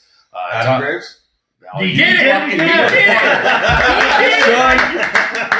I knew it! Man, it's one of you two put it in my brain to say Adam Graves. God, it was before the show. Yeah, Ryan Graves. I was just about to fucking take a dig at Noble over there because he has better hair than Noble, surprisingly enough. Great lettuce on that kid, but you're giving up on a player like Ryan Graves. It doesn't make too much sense to me. But as far as a surprise, if you look at Tampa, maybe not a surprise. It's a smart, calculated, going 4-4, 4 defensemen, 4 forwards, leaving Yanni Gourde unprotected. That he's 29 years old, great shutdown center that could. He plays both center and wing. To me, that's a bit of a surprise. But either way, you have to give up Chernak, my boy. I was giving Sean shit earlier as in the off season about how much I am high on him, that he deserved a good pay bump, and I think it is smart. But one person that will be taken, and to me is an absolute no brainer, is Yanni Gourde going to Seattle. Nino Niederreiter being left off the protected list for Carolina that one's a bit of a surprise, I suppose. We'll see what happens there. Tampa Bay, unfortunately, the expansion drafts would create this situation of being a victim of your own success. They're going to lose somebody good. You could almost go a half dozen names there and speculate whether they're the ones that get picked. So. Yeah, the only way I think Yanni Gord isn't taken is if Seattle works a deal with Tampa, and that will come at a big cost. Yes. Maybe even like to get Tyler Johnson, and maybe at that point you're looking at probably a Joseph as or Ross Colton, or who's Ross got Colton on the scene this year. So and Tyler Johnson, I see on a TSN article here, he's a native of Spokane, Washington. So you'd think there's probably some organizational preference there to at least pick up one player that has some ties to Washington State and help market the team to the casual fans there and help make some connections, but not a primary consideration, obviously. But no, well, and like you talk about the potential for Ron Francis of Seattle to potentially help some sort of team. Well, you don't think that's going to be for anybody on the west side of the conference or of the NHL. It would make sense that if they're going to make at least one kind of exception within that to help a team that is literally on the opposite side of not the continent, but of the NHL, it makes a lot of sense that if they're going to do it, it would be with Tampa Bay. But to me, I don't see that happening because of how good a Ross, or well, not a Ross Colton, but he's good. But a Joseph or a Gord, that to me that it doesn't make too much sense. I think Kevin's really high on Joseph, and I can definitely see why, because I said it was a slam dunk for Gord, but I forgot about Joseph when I was talking, and Joseph would be a good pickup as well. And I think there will be some sort of deal between Seattle and Tampa, because Tampa is desperate to lose cap. Yeah. So they're going to want to be able to get rid of one of Palat, Gord, Johnson, or Killorn, just because of the big cap hits, and they need to actually get under the $81.5 million. Yeah, I don't think they want what's his name to wear that shirt much longer. 18 mil over the 18 cap. mil over the cap. I love that troll job. Kucherov was doing. Yeah, Kucherov. That's who it was. Yeah. My one name that I was surprised, he's not a big name. I'll put one. Colton Sissons I was surprised he was left unprotected, considering you're not protecting Duchesne and Johansson. Yeah. And Jonathan Dahlin, former Vancouver Canuck prospect, has been protected by the San Jose Sharks. Yeah, that one surprised me too. They obviously still see some potential there. Yeah, he's got some potential. I don't know if I worry that he's just going to be one of those quad A players, really good in the AHL in the lower leagues, but doesn't quite have that little X factor that get him into the NHL to stay. Yeah, but I think it's they made a trade for him. They're trying to they signed him to come back over to North America after going back to the Allsvenskan last year. So their roster's handicapped up too in a lot of ways. It is, but there's still like not many other players that are must protects on that up front. Yeah, that's fair. Yeah, that may be one of the worst trades in history. May be that Erik Karlsson trade from the. Well, it's the contract that followed. Yeah. The whole package. I got Brad Treliving calling. I'll be right back. Yeah, sure. So let's get to the big name. The big name was late last night. Carey Price announced he would waive his no move and has been left unprotected. Yeah. I'm waiting Devin to get back here to somewhat protect me, but I'm the only one on here that thinks that this is a no-brainer, that the Kraken, I just don't think you pass. I know the contract. I know what you're going to say about the contract. You got a gold medal winner, a guy that has played his junior hockey there.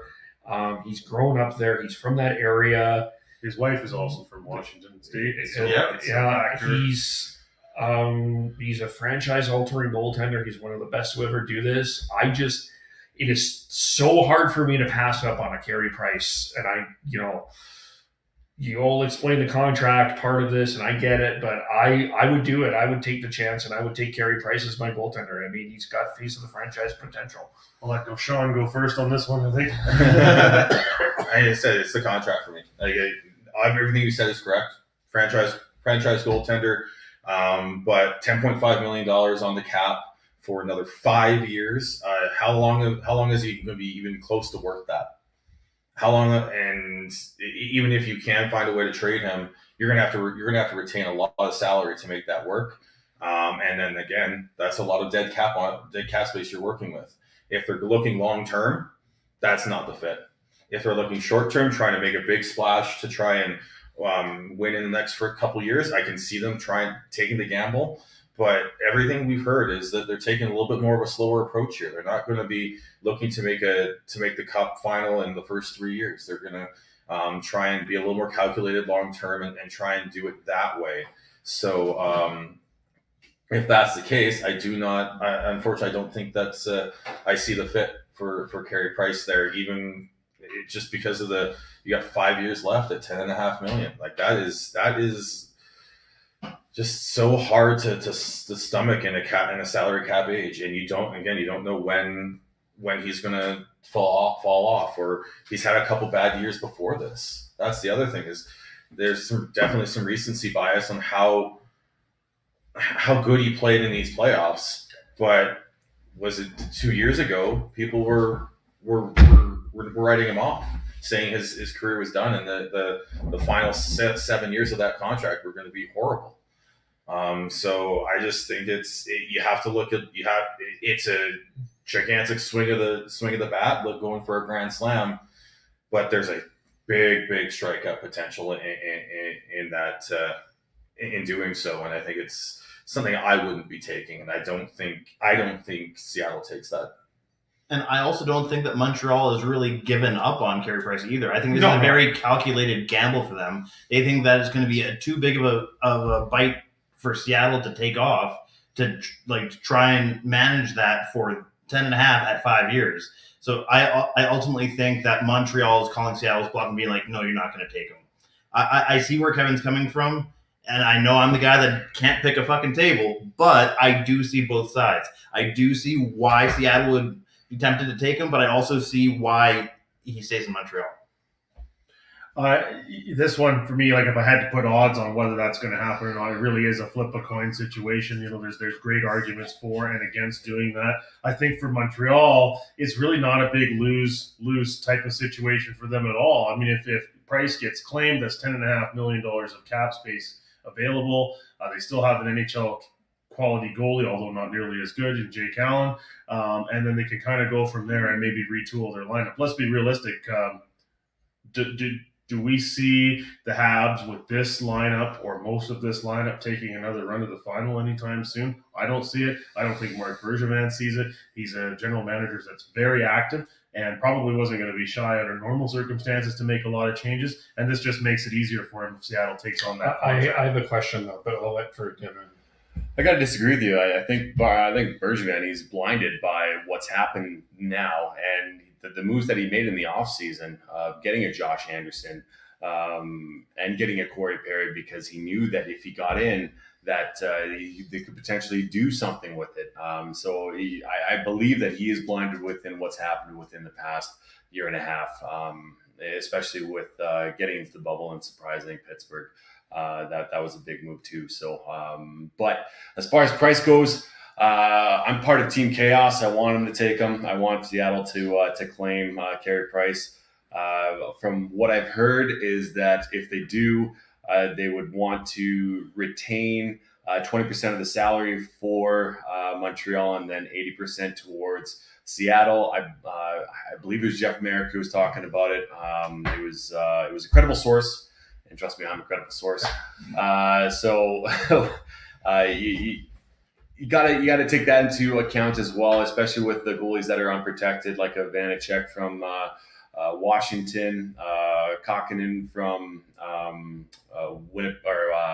Minnesota. Those young type of goalies need some sort of leadership to kind of come after, and depending on how much you really value Carey Price as he is right now, you might take the gamble on it. And obviously, Bergevin and Ron Francis have had conversations about who they think they want to protect. Francis is trying to wheel and deal, maybe throw some shade towards Bergevin's way, saying, yeah, we're not going to take him, but potentially would take him. It is a calculated risk, like Chris was saying. Team Chaos, like I said, for me, I would love to see that happen. But I guess depending on where they value everybody else within the league and within what they're going to be taking, If I'm Ron Francis, I'm not 100% sure I would, but I would love to see it happen. I just want to throw a scenario out here. We've got Jesper Wallstead.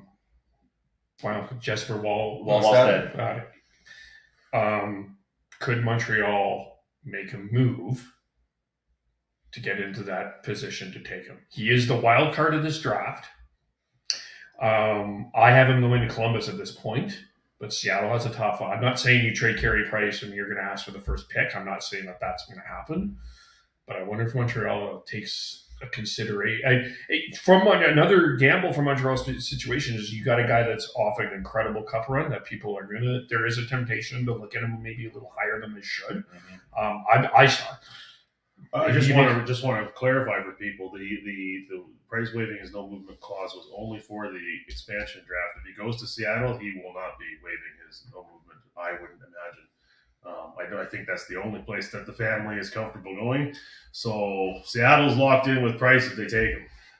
That's a great point because in the offseason they do have a place out there in Washington State, so that makes a lot of sense. Carey Price's wife Angela is from Kennewick, Washington, the tri-state, where they met when Carey was playing his WHL hockey with the Tri-State Americans. Yeah, stirring the pot. Let's go. Yeah. So I don't know if I had to actually take a guess at it. Will the Kraken take Price? I would say they're not going to take Price with the risks that Sean has outlined. But boy, the temptation is strong. I mean, that's a face of the franchise. And you look at what Vegas did by bringing in Marc-Andre Fleury, and they went to the final the first year. Backstopped by credible quality goaltending with a deep resume, and so we'll see. That's really hard to place an odd on that one. I say they do it. I'm going to say they do it. Yeah, that Ron Francis takes Price. Yeah. Yeah, I think we've made a lot of credible assumptions here for both of us. So let us know what you think in the comments. Yeah. Because we're agreeing to disagree at this point. Yeah. Which doesn't happen often. There's clearly good reasons for and against. We've got 2 people who say yes, 2 people who say no, and Chris just sort of staying in the middle. I ride the fence. What can I say? Do you think they're going to take him? I ultimately am going to say that they don't take them. There you go. Yeah. Okay. All right. Is there anything else that we want to talk about? Well, hold on. I'm sorry. I'm still on this. Okay, so who's available in Montreal for them to take potentially? Because if we're going to talk about this, who else is out there? Because I personally thought that Jake Evans would have been potentially exposed. He's protected. He's protected though. Yeah. Okay. So who's protected? Yoel Armia, Jake Evans, Brendan Gallagher, Jesperi Kotkaniemi, Arturi Lehkonen, Toffoli, Ben Sherratt, Joel Edmondson, Jeff Petrie, and then of course Jake Allen. The only guy I could possibly see them take, and he's an unrestricted free agent, is Philip Deneau. Yeah. I don't know. That's an unrestricted free agent. I don't know. But really, you're not touching Shea Weber. No. You're because of his injury. I like this defensive core. You're not touching Corey Perry. He's a UFA too. So. Yeah. Like to me, he's their best option. You got Cale Fleury, who's a 23-year-old right side defenseman, right shot defenseman, who's kind of buried behind a lot of players on that blue line in Montreal. I think it is a risk, but remember you have to find that right balance of veterans and young, and you got to find a way to also stock up your cupboard to go up. Like if they're looking at a longer term, maybe you do take one. There's also Jonathan Drouin. We don't know exactly where he's at with what he's been dealing with. If he's healthy and raring to go. Again, you need to score. He's got the ability to help produce offense. I like that. I like Mr. Breakoff. Why am I drawing a blank on the word? Breakaway. Mr. Breakaway himself, Paul Byron. Paul Byron. Yeah, I was just looking at the list there. I thought, well, that one they might have some interest. Like again, you can also negotiate with potential UFAs. So you could look at a Thomas Tatar. You could look at a Philip Deneau. Yeah. Depending on what they want to do. It really all depends on if I'm Ron Francis, I'm looking down the list of for sure, yes, absolutely, 100%, and then you work your way around that, right? I feel like everybody who has done the list, who has done the exercise, does a very similar thing. Is go with your number one, yes throughout the league, and then fill it out from there. To Sean's point, Cale Fleury is Hayden Fleury's brother down in Carolina, and up in Anaheim. Anaheim now. Yep, that's right. That's right. He was Yes. traded for Hakanpää, wasn't it? Hakanpää, Yeah, that's right. So there's some bloodlines there within that. Paul Byron, Bob Hartley, you can go die in a hole somewhere because you didn't like him and you made the GM put him on waivers, and he obviously turned out very well with an assistant captain and a good penalty killer and a leader within the Montreal Canadiens organization. So I really don't like you, Bob, but it really depends on where they see. Okay, so if Carey Price does get taken, it's because there is no other veteran goaltenders available within this expansion draft or within UFA that they feel like they could help these young goaltenders. That I truly believe it's going to be Kakkonen out of Minnesota and Vanacek out of Washington. That will be taken. Don't Felix Sandstrom out of Flyers either. I think Sandstrom, yeah, that could be a possibility too. But then within what Philadelphia has, who they have exposed, I feel like there's better options. I think they have a couple of really good options that I'd be interested. Yeah, so I just think that if you look at that goaltending core of those two guys that I truly believe will be taken, Carey Price, even at the cap hit, even if they do take 80%, that is, Seattle is 80% of Carey Price's cap hit. I think it's a very valid risk. So that's where I was going to come from. Okay, if not Price, who? And there's a good list within there too to make your argument. My argument against that though is, to Sean and I's, like, we have bias towards taking Holtby, but at half of that cap hit, he also brings that same sort of mentorship that he could bring to those young goalies. Valid. You're wrong, but valid.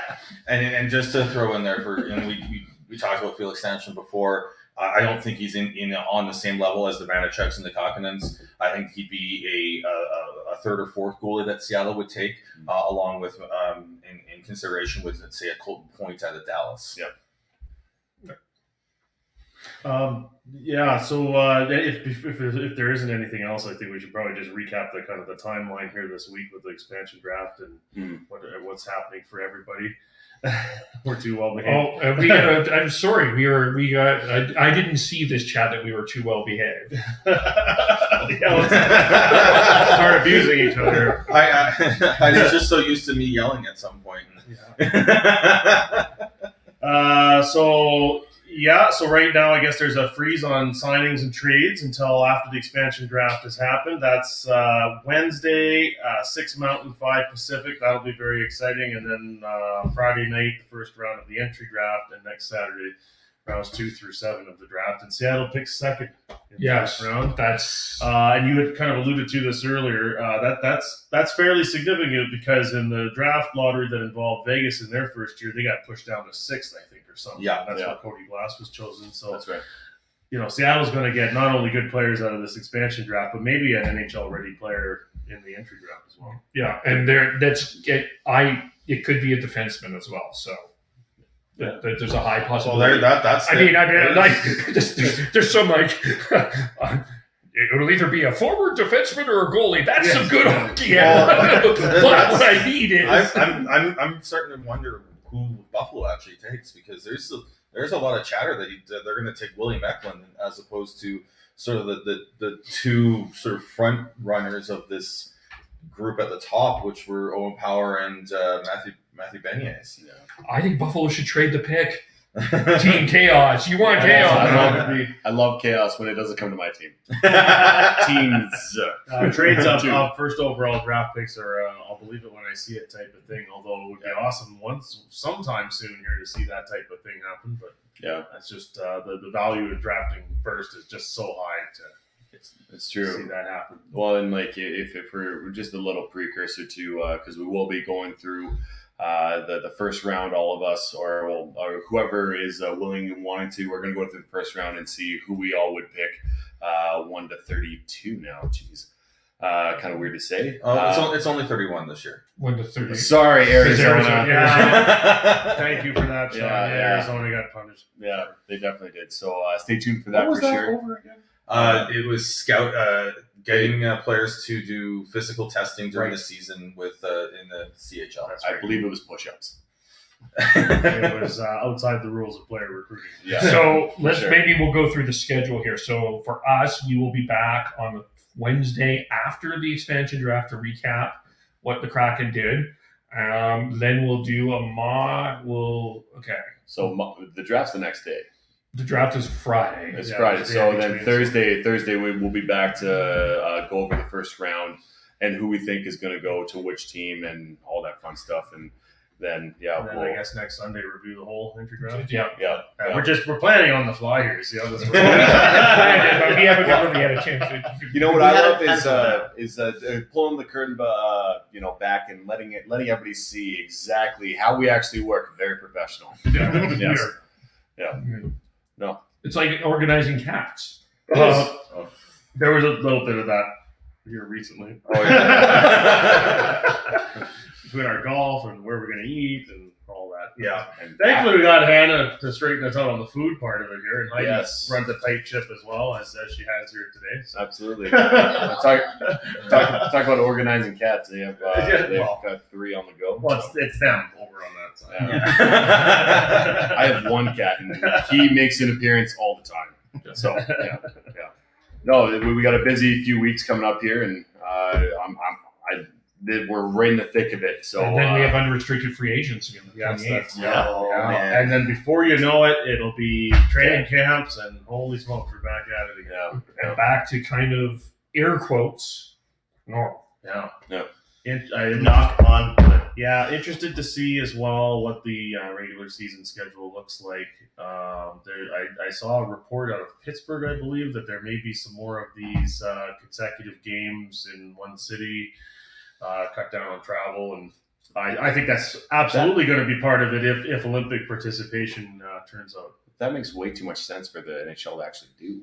Why would they go by logic? Exactly. Like, I feel like we do have a bunch of Canucks fans, and that's been the big thing is Canucks have had an extensive amount of travel ever since coming into the league. So, I don't understand why they would do that.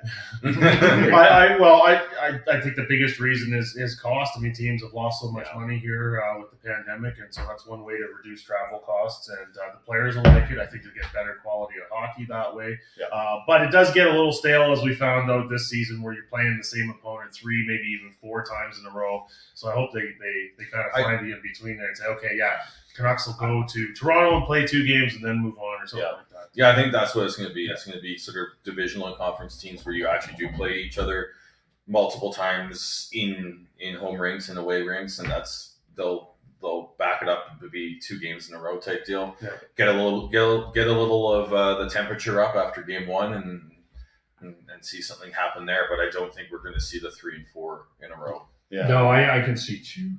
No, it just 2 seems likely, but 3 and 4 seem a little. Because we've seen the home and homes, but I think it's time that they start working on making sure that we get the just Vancouver and Calgary for a Thursday, Saturday type deal, or vice versa.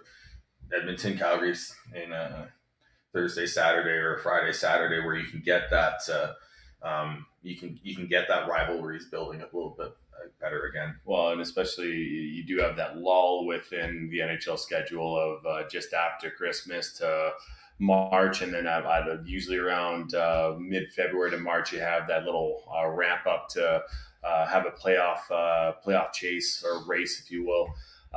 So within saying that, it's all about making sure that we do have the quality hockey that we want without having to travel and without having those off games and off days of back early 2000s when Calgary would play Minnesota on a Tuesday. God, those were grinding games to watch, and I'm sure grinding games to play. So hopefully they can find a happy medium within this new schedule, and that actually does make sense. There you go. It's nice to make sense on this show once in a while. Doesn't happen often. No. And my final thing on that is all like in terms of how they travel east. Like, is it going to be like, because they spread it out over the year. They do, yeah. But maybe what they do instead is like November, this West, if they have a specific time frame of this is West versus East, this is when everybody, you do your Eastern, you do all of it. Yeah, well, or do half of it at least, you know. Yeah. You go from Montreal all the way down to, you know, halfway through the metro, then halfway through the metro all the way to the Florida panhandle. So, I mean, that would make most sense, but once again, it depends on arena availability as well. That's the thing, right? Like this year with the pandemic, there were no concerts or other events to conflict with. There was just NBA games, so it certainly made scheduling a lot easier. So, although a great idea. Well, there's going to be good point. Because as the concert junkie of this podcast, that absolutely is going to be an issue for them as far as figuring out schedules, for those arenas. Maybe, but the last thing that, since we're here in Calgary, I think that we have to kind of and as concert goer, I think this plays into what you think as well, is where are we with the arena? Well, we're going to find out a little bit more later on this week.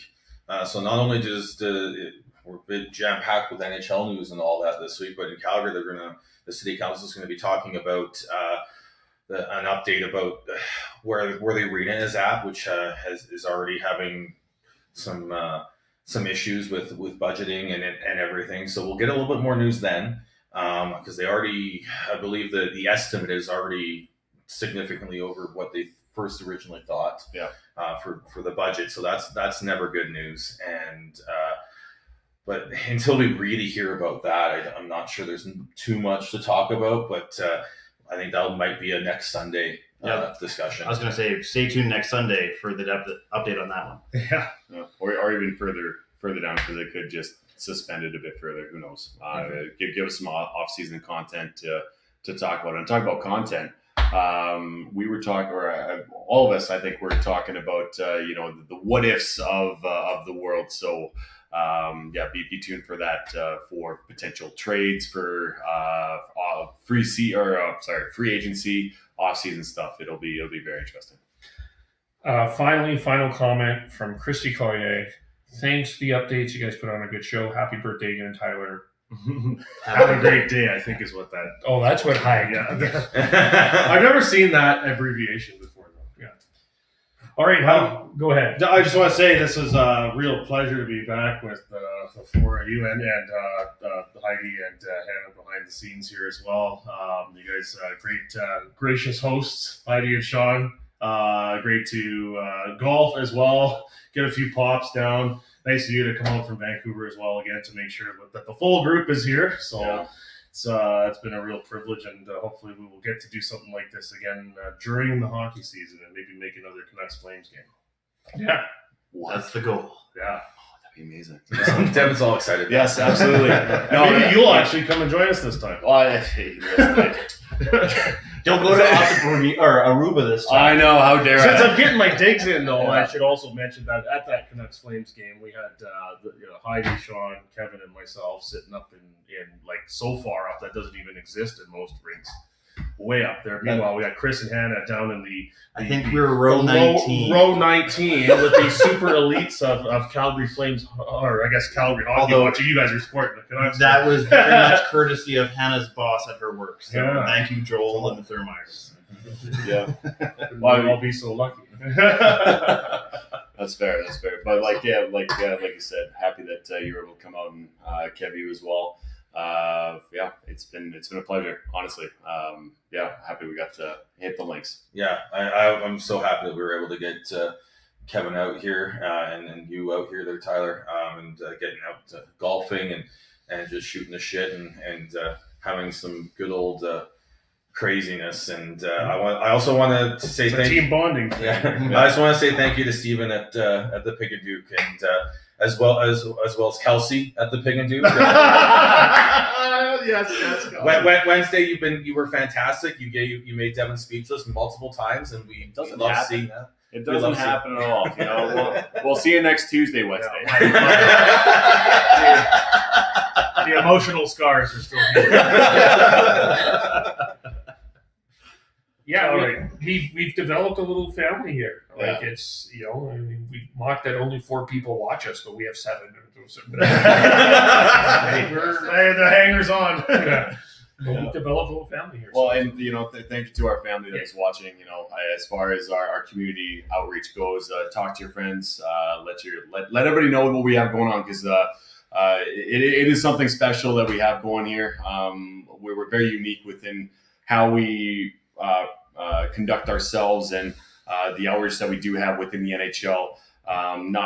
Not just Flames and Canucks, and for me Leafs, and this past season the North Division. So we do have the knowledge, the wherewithal, and we have some fun too. So obviously, if you are watching right now, you know that spread the word, because we just want to spread the love throughout the hockey community of what we have. So please do that. All right, how do we follow everyone? I am BeardyCanuck03 on Twitter. And I'm on Twitter at TNoble, TNOBLE. I am at Schneids on most social media. I'm Gordhouse09 on Twitter. I don't even know how to react to that. Speechless. I'm KVOLE, podcast_hockey, Facebook.com, The Hockey Podcast, YouTube.com, The Hockey Podcast. Subscribe wherever you get your audio. We will be back on Wednesday to recap the expansion draft. Who's cracking the Kraken lineup? Just been sitting on that since yesterday. Nope. Anyway, thanks everyone. We'll talk to you all very soon. Bye for now.